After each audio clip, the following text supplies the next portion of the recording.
Assalamu alaikum. Welcome to Earth of Knowledge.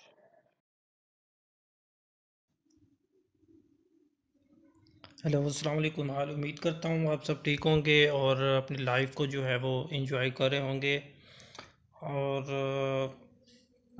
हमने जो है कुछ वर्ल्ड ऑर्गेनाइजेशंस को स्टार्ट किया हुआ था जिसमें हमने काफ़ी वर्ल्ड ऑर्गेनाइजेशंस को जो है वो डिस्कस किया है जो पेपर से रिलेटेड आपके जो वन पेपर एमसीक्यूज़ होता है पीपीएससी एफपीएससी या एनटीएस या कोई भी टेस्ट जो आप दे रहे हैं उनके रिलेटेड जो है वो बहुत ज़्यादा इम्पोर्टेंट है। तो आज भी इसी तरह मैं एक वर्ल्ड ऑर्गेनाइजेशन को जो है वो डिस्कस करूंगा आपके सामने, जिसका नाम है इकोनॉमिक कोऑपरेशन ऑर्गेनाइजेशन।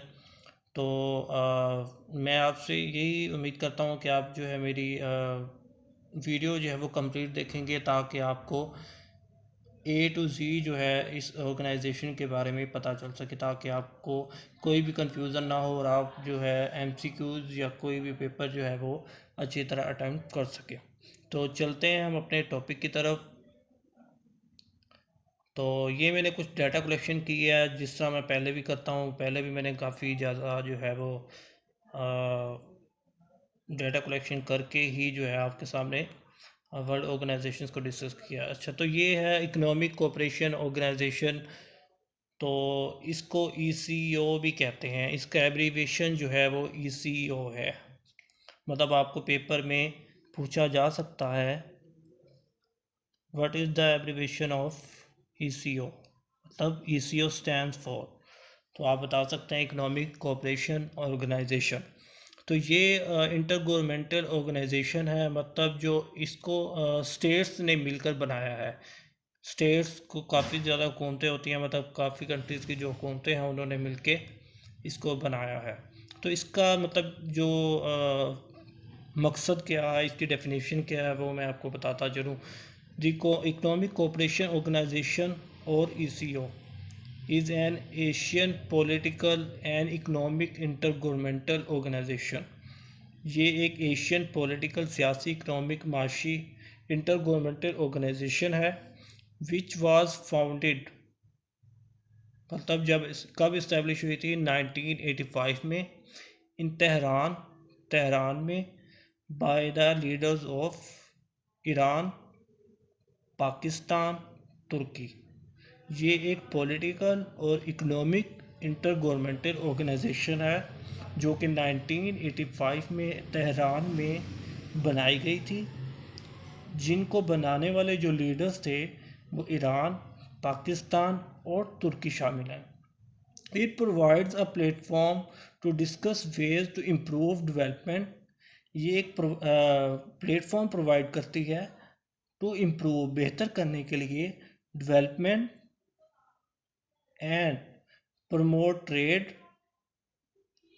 ट्रेड को प्रमोट करती है और इन्वेस्टमेंट अपॉर्चुनिटी जो है वो भी फराहम करती है या उनको इम्प्रूव करती है।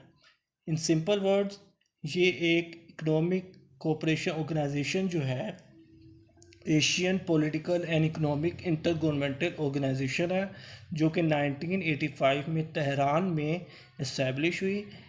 इस्टेब्लिश करने वाले लीडर्स ईरान, पाकिस्तान और तुर्की हैं। ये जो है डेवलपमेंट को इम्प्रूव करती है और ट्रेड को इम्प्रूव करती है और इन्वेस्टमेंट अपॉर्चुनिटी जो है वो फ्राहम करती है। ये आपको पेपर में इनमें से पूछा जा सकता है कि ईसीओ किसका एब्रीविएशन है, मतलब ईसीओ स्टैंड फॉर। ये कब बनी? 1985 में। कहाँ बनी थी? तेहरान में। इसको बनाने वाले लीडर्स कौन थे? ईरान, पाकिस्तान और तुर्की। तो इसका मकसद क्या है? डेवलपमेंट को इम्प्रूव करना, ट्रेड को इम्प्रूव करना और अपॉर्चुनिटीज़ फ्राहम करना। तो इसकी कुछ हिस्ट्री है, ब्रीफ हिस्ट्री मैं आपको बताना चाहूँगा। Establish as regional cooperation for development, ये सबसे पहले आरसीडी के नाम से बनाई गई थी इन 1964 में बाय ईरान, पाकिस्तान और तुर्की। The organisation was renamed as ECO in 1985। आपको ये पूछा जा सकता है कि इसका प्रीडेसर क्या था, मतलब इसका पहले जो नाम था वो क्या था। आरसीडी इसका नाम था, मतलब रीजनल कोऑपरेशन फॉर डेवलपमेंट। इन 1964 में इसको बनाया गया था आरसीडी को।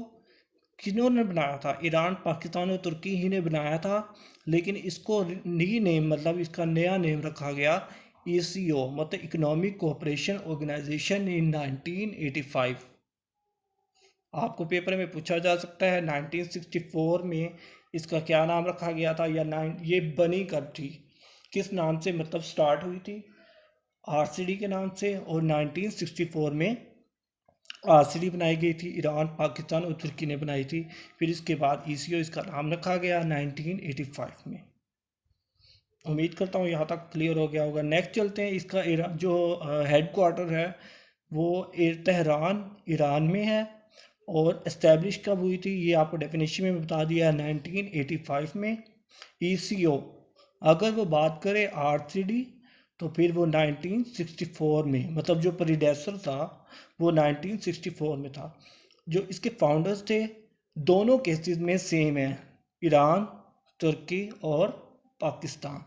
इसके मेंबर्स जो हैं वो इसके 10 मेंबर्स हैं, जिसमें Afghanistan, Azerbaijan, Iran, Kazakhstan, Kyrgyz Republic, Pakistan, Tajikistan, Turkey, Turkmenistan और उज़्बेकिस्तान, ये इसके 10 टोटल मेंबर्स हैं। ये भी आपको पेपर में पूछा जा सकता है। इसके कुछ बेसिक डॉक्यूमेंट्स हैं, मतलब बेसिक डॉक्यूमेंट्स कौन से हो सकते हैं? Eco legal body consist of series of legal instrument. ये इसके डॉक्यूमेंट्स जो हैं वो सीरीज ऑफ लीगल इंस्ट्रूमेंट्स पर मुश्तमिल होते हैं, governing the functioning of the organization, जो कि गवर्न कर रहे होते हैं, मतलब जांच पड़ताल कर रहे होते हैं किसको? ऑर्गेनाइजेशन की फंक्शनिंग को। इन सिंपल वर्ड जो लीगल इंस्ट्रूमेंट्स होते हैं वो इसके बेसिक डॉक्यूमेंट्स हैं।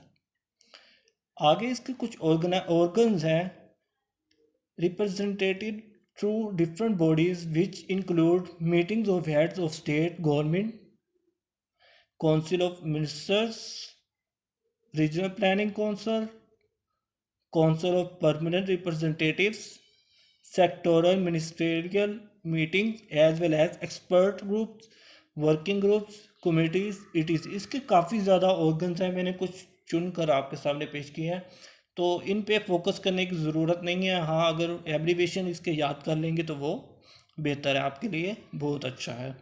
इसी तरह इसकी कुछ मीटिंग जो है वो कंडक्ट की जाती हैं। अब तक जो है मतलब 1985 से लेकर 2020 तक जो है इसकी 13 मीटिंग्स हो चुकी हैं। जो लास्ट हुई थी वो 2017 में हुई थी, इस्लामाबाद, मार्च 2017 में इस्लामाबाद में हुई थी। 13 ईसीओ समिट मतलब 13 इसकी समिट मीटिंग्स हो चुकी हैं। इसकी चेयरमैनशिप जो है वो किसके पास है? वो तुर्की का एक बंदा है, उसके पास है। चलो डिस्कस करते हैं। The ECO chairmanship which rotates among its member states is annually जो है वो रोटेट करती रहती है। Held by state host country of the ECO, council of ministers meeting a decision making body of the organization. जो ECO जो organ है, कौन सा? ECO council of ministers, COM, उसमें मीटिंग कंडक्ट की जाती है, जो कि हर साल बाद इसका चेयरमैन जो है वो सिलेक्ट किया जाता है। अभी फ़िलहाल जो है republic of Turkey hold the current chairmanship of the organization that took over the position during the 24th COMS, मतलब COMS क्या था? Council of Ministers meeting on April 17, 2019 in Antalya। Antilia में जो है 2019 अप्रैल 17 में मीटिंग कंडक्ट हुई थी। 24 किसकी मीटिंग?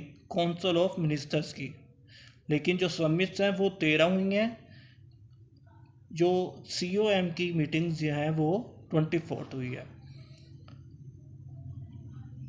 तो मतलब जो चेयरमैनशिप है वो रिपब्लिक ऑफ तुर्की के पास है। उम्मीद करता हूँ ये आपको समझ आ गई होगी।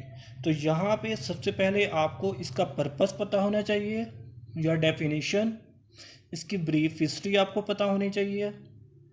फिर उसके बाद इसका हेड क्वार्टर इस्टेब्लिश कब हुई, इसके फाउंडर्स, या लीडर्स कौन थे, इसके मेंबर्स कितने हैं, बेसिक डॉक्यूमेंट्स कौन सी होती हैं, इसके ऑर्गन्स कौन से हैं, इसकी सबमिट कितनी हुई हैं, और चेयरमैनशिप।